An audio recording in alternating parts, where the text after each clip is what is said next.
Overdrive this week, we check out the electric, super fast and most affordable roadster from MG in India and the most powerful Bajaj Pulsar in the country today.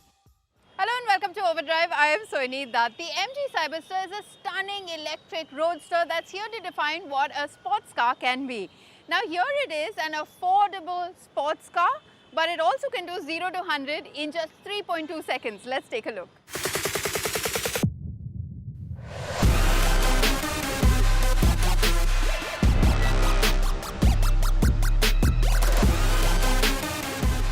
Of all the cars that you can buy in India, a small roadster under rupees 1 crore has been something that's starkly missing. But the new MG Cyberster changes that. Now MG has all the credibility that you might want when it comes to small sports cars. But will this being an EV make it a bit of a compromise? Let's find out. Traditionally, you'd want a winding country road to fully enjoy your MG Roadster. But the Cyberster is packing some serious firepower with its 510 PS and 725 Nm all-wheel drive setup. So the Buddha International Circuit seems good enough to put it through its paces. The weather got a bit tricky by the time we got to driving the Cyberster, so tail wagging was the order of the day. Also, we had some trouble with our audio on this story, so apologies in advance.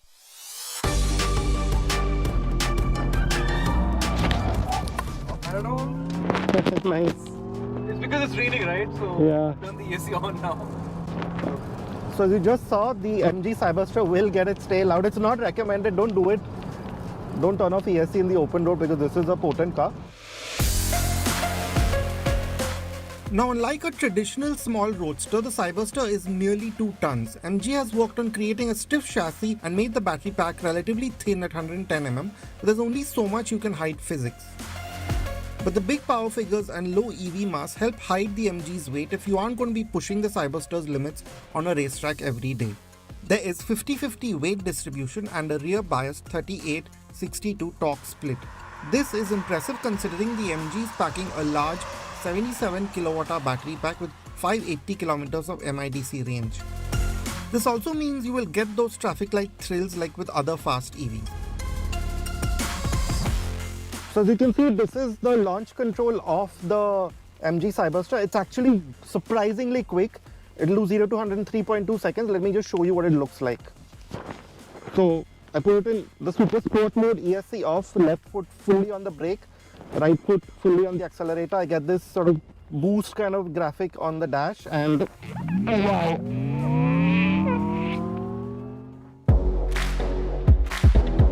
The Cyberster keeps pulling quite hard till about 150 kmph. It does taper off a bit after that, but you will be able to hit 200 kmph easily in this car. The battery pack means that you sit a bit higher off the ground than in an ICE sports car, but a lot of the experience has been recreated here. You get that sports car experience on the move. The Cyberster feels tied down and confident around corners. You can hold good speeds. The car moves around a little bit underneath you, but there's also a good degree of grip on offer with the wide 20-inch wheels. It's agile enough even if the downright balance and agility of a lighter sports car may not be present.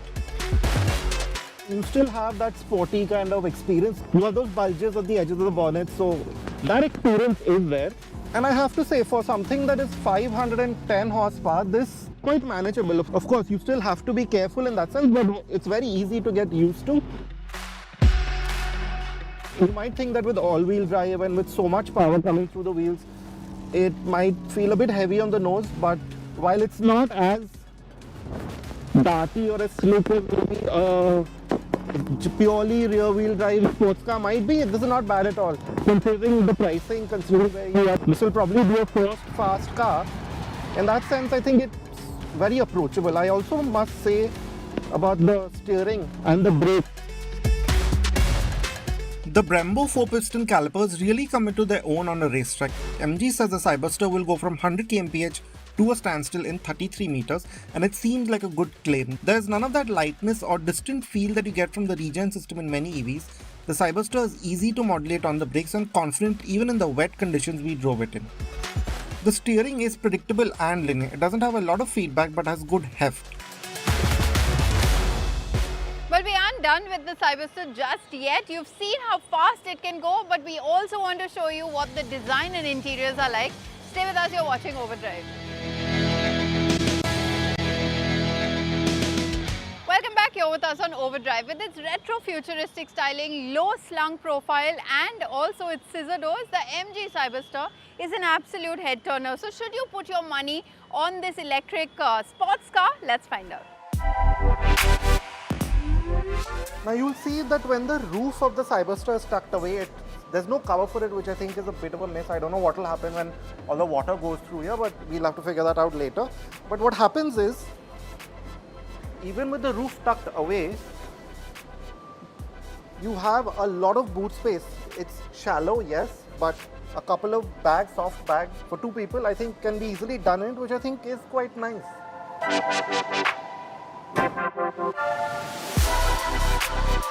The front doesn't really hold anything, but you also get a small recess behind the seats for small items, so there's enough luggage space in the MG.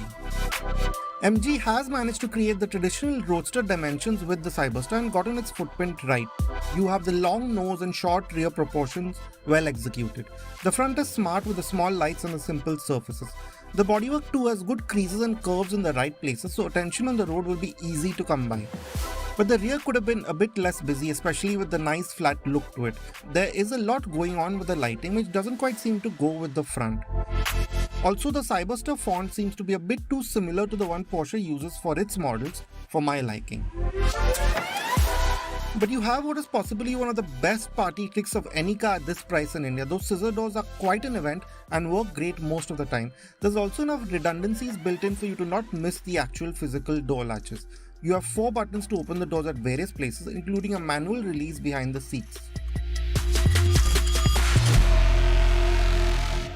Now with the MG Cyberster, one thing that you need to know that with this being an EV, it doesn't quite sit as low or as committed as a regular roadster. Now, if you're just looking for something to make a statement in, then that's good because ingress and egress is easier that way, especially if you're slightly older. Now coming to the cabin, the first thing that you need to know that if you're over 6 feet tall, then this place is going to be a bit of a tight fit. But if you're like me, about 5'6", 5'7", then this place fits you perfectly. As you can see, the seats are very comfortable for my liking. They have this very organic kind of finish with the suede, feels quite nice. And it kind of hugs me well enough. Now the overall theme behind this layout makes a lot of sense.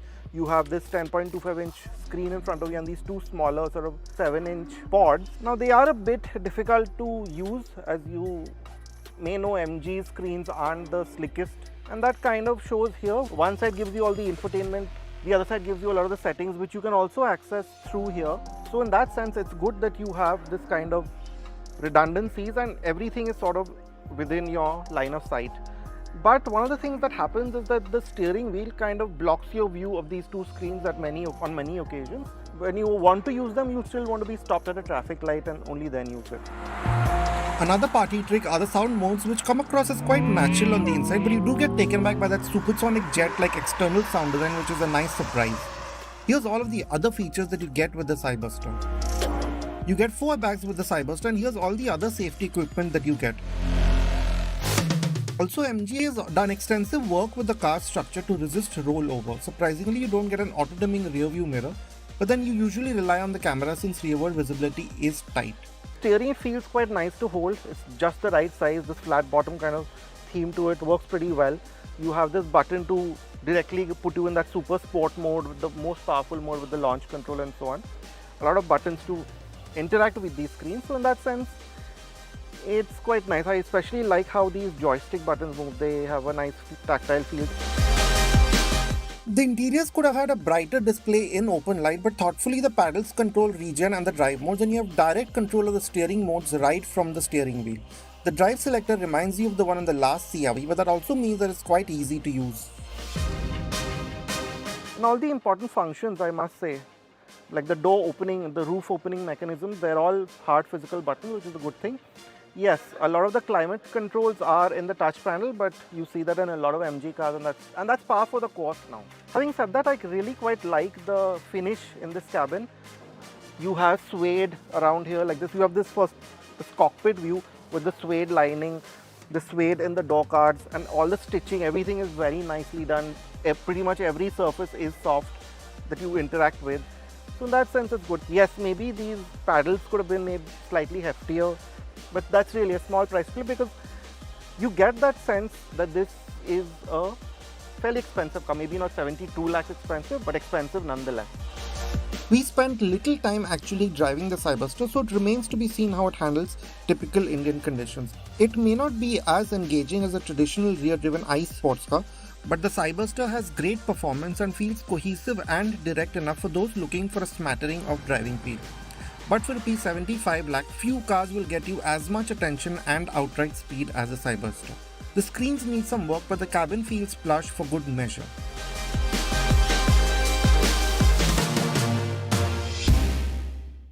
Well, it's time to take our final commercial break here on the show, but don't go anywhere because on the other side we acquaint you with the most powerful Bajaj Pulsar yet. Welcome back here with us on Overdrive. The 2025 Bajaj Pulsar NS400Z is the most powerful Pulsar yet. It promises to be a value for money proposition with plenty of features and performance. Here's Rohit telling you more.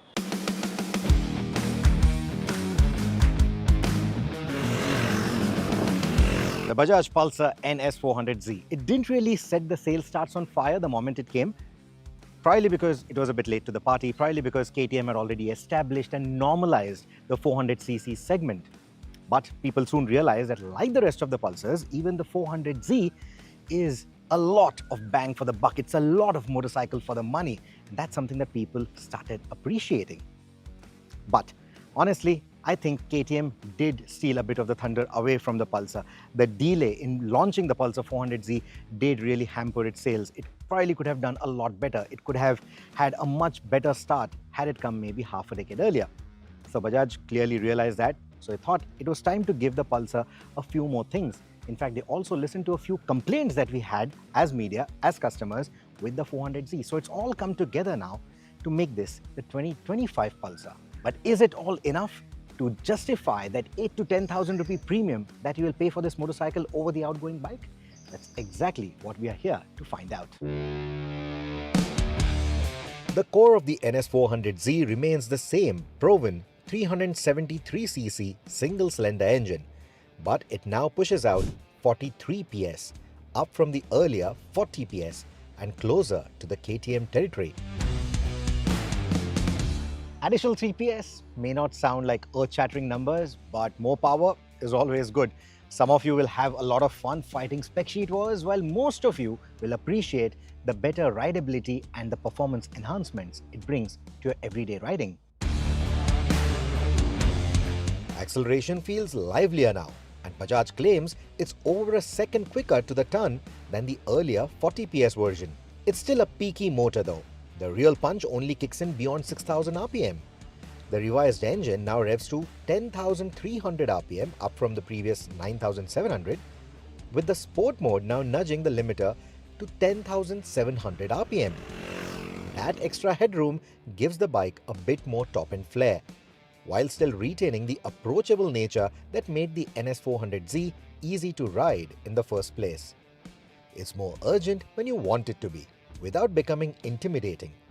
That said, I do wish the next update finds a bit more zest in the 4,000 to 6,000 RPM range, where the bike still feels a little flat or well-mannered when you're not wringing its neck. A bit too well-mannered, I would say, for a Pulsar. Bi-directional quick shifter at this price point, I think that's great news. And it's also a game changer because with Bosch, Bajaj have developed this quick shifter to be without any sensors. So no fancy hardware, which is great news because in our dusty conditions and at this price point, I don't want that quick shifter failing after a few years. Hopefully this won't, because it is a very less complicated system compared to the fancy electronics that we see on some of the other motorcycles. The system only works in sport mode, but when it does, it's surprisingly refined for something at this price point. Yes, I'm genuinely excited about it. Bajaj has managed to deliver a feature that feels far more premium than you would expect at this price point. It's natural, intuitive, and responsive. Whether you're crawling through traffic or gunning it on open roads, clutchless shifts both up and down feel smooth and effortless. It's not perfect though. At higher revs, say around 8,000 RPM and up, clutchless upshifts aren't quite as seamless as the more sophisticated systems. There is a slight pulse between the ratios, but it's only noticeable if you are really hunting for flaws. So yes, I'm nitpicking. The fact that such a system exists here at all and works this well is a testament to Bajaj's ability to stretch a rupee further than most. When we initially reviewed the Pulsar NS400Z, we complained about a spongy brake lever feel, lack of that bite, especially because we've been spoiled by the KTMs from the same stable. And that is where Bajaj has made that significant and meaningful upgrade. You now get sintered pads. These are still Gramicas, but you get sintered pads with the motorcycle. In fact, this is the only Bajaj on sale at the moment which gets sintered brake pads. And that makes a world of a difference.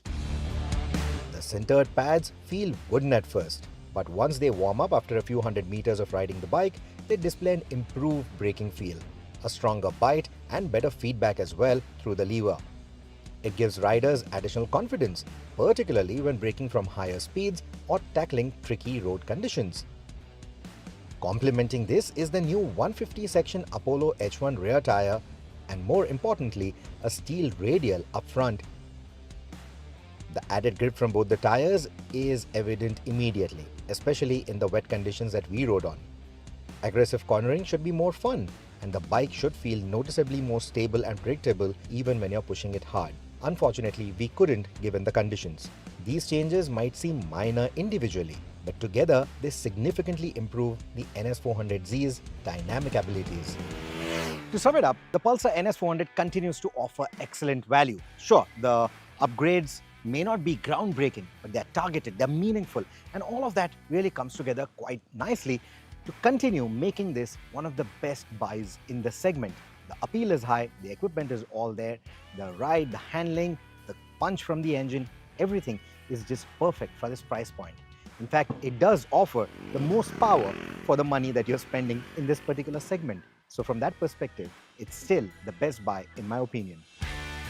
The engine refinements, the quick shifter, improved brakes and better tyres don't reinvent the NS400Z, but they definitely refresh its appeal. If you are considering a practical, performance-oriented naked bike that handles daily duties and weekend rides with equal enthusiasm, the NS400Z still makes a strong case for itself. It remains a bike that punches above its weight, and now it packs just a bit more punch.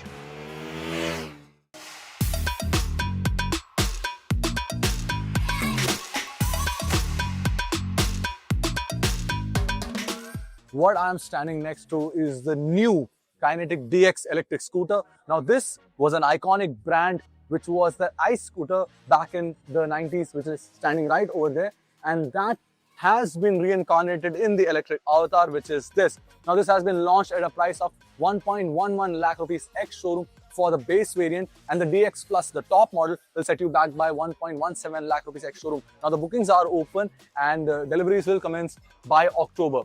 Let's see what this one is offering. As you can see, you get all LED lighting over here with indicators integrated right into it, and this again is inspired by the old model that you can see right over there. Right down here you have the new Kinetic logo. This is illuminated as well, and down here the Kinetic DX runs on 12-inch wheels with disc brakes up front, 22mm disc brakes, and you have a telescopic suspension up front.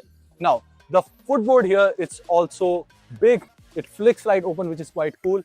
And when it comes to the instrumentation, you have an 8.8-inch LED screen right over here. And also, Kinetic believes that keys are something, now they are old-fashioned. So they have a keypad right over here. It is just like a digital locker. So a passcode is entered here to start your bike. The Kinetic DX houses a 2.5 kilowatt-hour battery that makes around 6.6 PS of power. Now the claimed range here is 116 kilometer.